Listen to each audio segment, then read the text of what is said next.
Salut tout le monde, c'est Samuel. Le sujet cette semaine, c'est les craintes et les peurs. Donc aujourd'hui, je vais vous parler un peu de ce qui m'a fait peur, de ce qui me fait peur en ce moment et aussi ce qui me fait peur pour le futur. Donc premièrement, c'est sûr que quand j'étais au secondaire, quand j'ai commencé à me questionner puis à savoir que j'étais pas bien avec moi-même, ce qui me faisait le plus peur, c'est que ça parte pas. C'est con, mais moi, quand j'avais 12-13 ans, puis que je me sentais pas bien, quand que je comprenais pas pourquoi que j'étais en train de me transformer en fille, j'avais peur que je continue à me sentir pas bien, j'avais peur que ça parte pas. J'avais, je souhaitais finir par me sentir bien, puis pas être obligée de faire des changements, puis tout. Mais c'est sûr qu'avec le temps, j'ai réalisé que c'est ce qui était le meilleur pour moi. Mais c'est sûr que quand on est plus jeune, on veut juste simplement être comme tout le monde, puis être accepté tel qu'on est. Mais finalement, j'ai réalisé que c'était une peur ridicule et que je devais foncer dans la vie, puis, puis c'est ça, là. Dans le fond, j'avais pas peur de grand chose d'autre. C'est sûr, j'avais peur de la réaction des gens, de me demander s'ils vont être capables de comprendre, si moi, je vais être capable de m'accepter dans ce cheminement-là.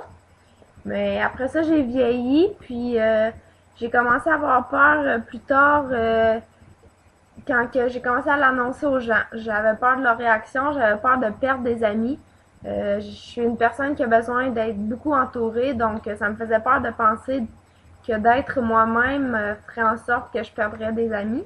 Mais finalement, mes amis ont été super accueillants, ma famille aussi. C'est sûr que ma famille a eu un petit peu de difficulté au départ, mais finalement, elle m'a super bien supporté dans ça. Donc, c'était encore une fois une peur inutile pour ceux d'entre vous qui n'ont pas encore fait leur coming out. Il faut pas avoir peur parce que c'est c'est quand on fonce puis qu'on est sûr de nous que les gens ils l'acceptent. Les gens, dans le fond, qui l'acceptent pas, c'est qu'ils sont mal à l'aise avec le sujet.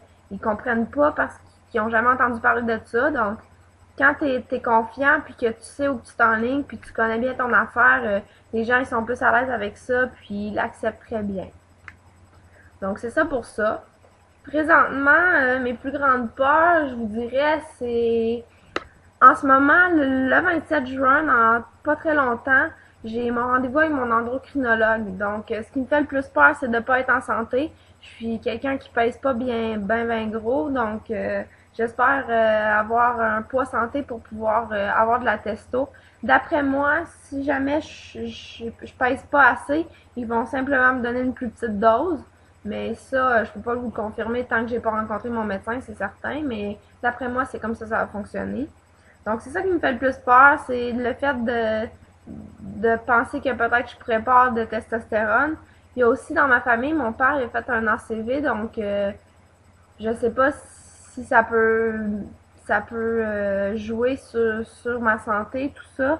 Donc, ma plus grande peur, c'est ça, c'est de savoir le 27, avoir hâte que le 27 arrive pour savoir où me situer dans tout ça. Donc, c'est ça. Sinon, c'est sûr, au quotidien, c'est pas vraiment des peurs, c'est plus des inquiétudes. Ça me stresse toujours un petit peu de me rendre à des endroits puis de me demander est-ce qu'ils vont me prendre pour une fille, un gars. Mais ça vient avec le temps, puis on s'habitue, puis on trouve des trucs, puis de plus en plus, je vais en public, puis j'ai de plus en plus confiance en moi et ça me dérange presque plus, là. C'est sûr que quand je me fais appeler madame, ça me dérange encore, mais ça va toujours me déranger, je crois, là. Donc, c'est ça. Aussi, un stress que j'ai beaucoup, puis je crois qu'il va jamais partir, c'est lorsque je vais dans la toilette des gars. Ça fait environ 1 an que je le fais, puis c'est sûr que je suis plus à l'aise avec ça, parce que de toute façon, quand j'allais dans la toilette des filles, les filles me regardaient croche parce qu'ils pensaient que j'étais un gars. Donc, c'est mieux pour moi d'aller dans la toilette des gars. Par contre, c'est sûr qu'il y a toujours un petit stress qui s'établit, surtout quand je vais dans la cabine, puis qu'il y a quelqu'un qui rentre, là, je suis un peu mal à l'aise avec ça, donc j'essaie de faire ça vite puis de sortir le plus rapidement possible. Moi, je vais encore dans les cabines. Je n'utilise pas les urinoirs, bien évidemment, mais c'est certain, qu'est-ce que j'aime le moins, c'est quand que tu rentres, puis là, ça m'est déjà arrivé une couple de fois, surtout au cégep, là, où que je vais, il y a comme une cabine pour les gars, puis sinon, il y a 2 urinoirs. Donc, tu rentres, puis la cabine, il y a déjà quelqu'un, mais tu veux pas utiliser l'urinoir, donc dans ce temps-là, soit que je me mouche ou je me lave les mains et puis je ressors, je fais comme si j'avais pas envie, puis je vais à une autre toilette ou j'y vais tout simplement plus tard.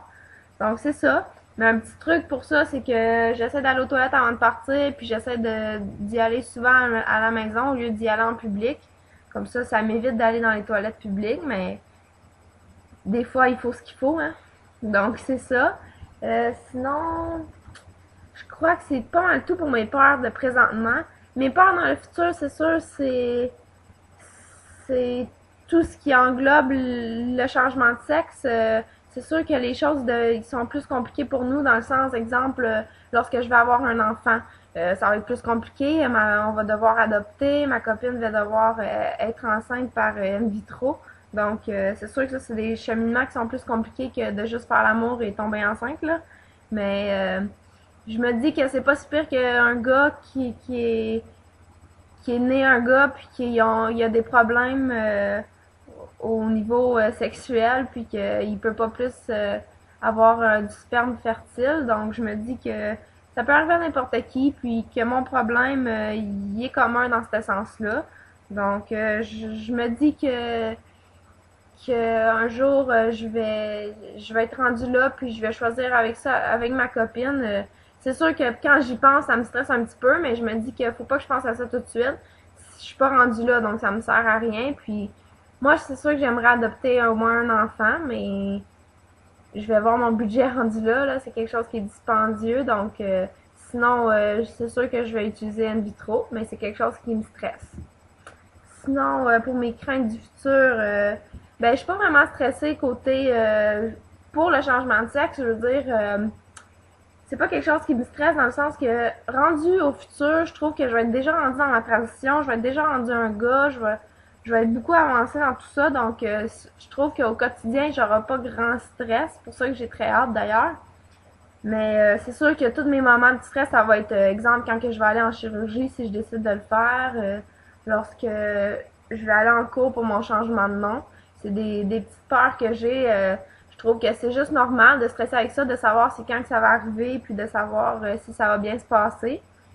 Mais bon, je vis ça une journée à la fois, puis je trouve que c'est la meilleure façon de faire parce que si on se met à s'attarder à toutes les petites peurs qui viennent avec le changement de sexe, ça l'arrêtera jamais, là.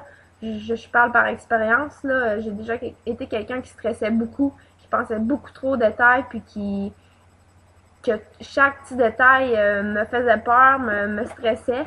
Donc, à cette heure, je vis ça comme ça vient, puis je me lève le matin, je m'habille, j'essaie d'avoir l'air le plus d'un gars possible, je suis moi-même, puis je fonce dans la vie, puis les gens qui me considèrent pas comme un gars, ben je les tasse puis je continue ma journée, puis les gens qui m'acceptent puis qui m'aiment bien, ben j'en profite pour passer du temps avec eux puis avoir du plaisir. Puis c'est ça pour cette semaine. Je crois que toutes les peurs vis-à-vis ce changement-là, ils sont capables d'être combattus si on veut, dans le sens que c'est toutes des petites peurs qu'on peut faire des détours puis de les éviter.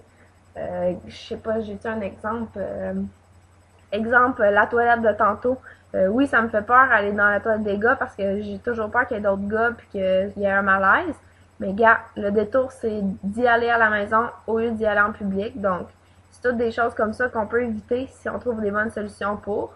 Puis, c'est ça. Donc, tous ceux qui ont peur là-bas, là-bas, tous ceux qui ont peur là, chez vous, là, ayez pas peur. C'est inutile parce que déjà, changer de sexe, c'est quelque chose qui est lourd, c'est un cheminement très compliqué, mais qui est faisable.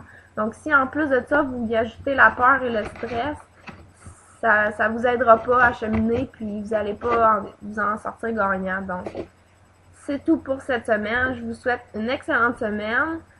Puis, c'est ça. On se voit la semaine prochaine. Le sujet de la semaine prochaine, c'est quoi? C'est quoi? J'ai pas regardé. Donc, on se voit la semaine prochaine avec un sujet surprise. Je vous souhaite une excellente journée. Bye!